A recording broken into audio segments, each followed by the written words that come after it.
The U.S. Labor Department is drafting a proposal in response to President Trump's order on expanding what Americans can hold in their 401ks. Bloomberg Intelligence says the move could create new opportunities, though fees and liquidity may slow adoption. Joining us now is the analyst behind that comment, Bloomberg Intelligence's Nathan Dean.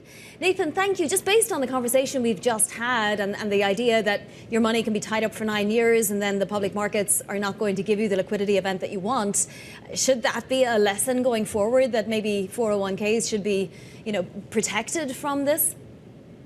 Yeah, I think it's going to be a really interesting question because from the Washington perspective, the Department of Labor is expected to put this proposal out most likely in January next year. That's going to essentially say, look, if you're a 401k and you want to be open to alternative assets like private funds, have at it. But then at the same question, we're talking about 401ks that are fairly liquid products. And when you get into something where like a private equity investment, for example, that has something like 9 years, how does the mechanics of that work? And so when President Trump decides to move forward with this idea of opening up private markets to individual and retail consumers, this is something that you're going to see throughout 2026.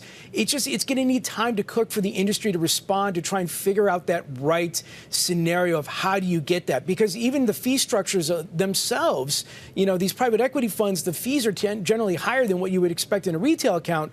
And so even though the Labor Department's saying, look, you're good, you can do this, we think the industry is going to need at least a couple of years, if not longer, to figure out how it works. And obviously we've seen private credit tie up with insurance companies, right? Because that's one way of accessing, longer term capital. I guess 401ks would be another. But, as Bill Cohen and Mike Mayo said in a recent note, if annuitants want their money back now, then that's a problem for private credit.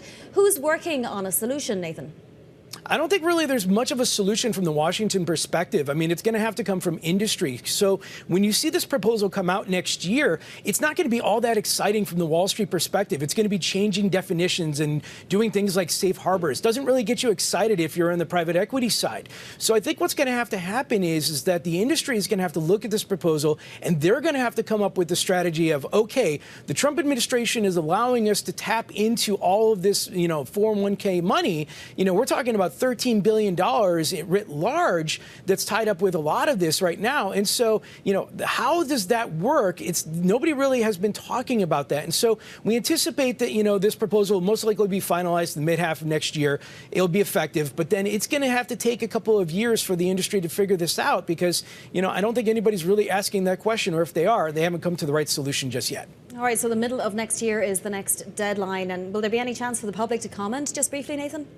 Absolutely. You're going to see probably a 30, 60-day comment period. We're going to be reviewing the comments, but I think this proposal is going to be finalized with minimal changes when it does get done. Fascinating. Nathan, thank you so much. That is Nathan Dean with Bloomberg Intelligence all over that.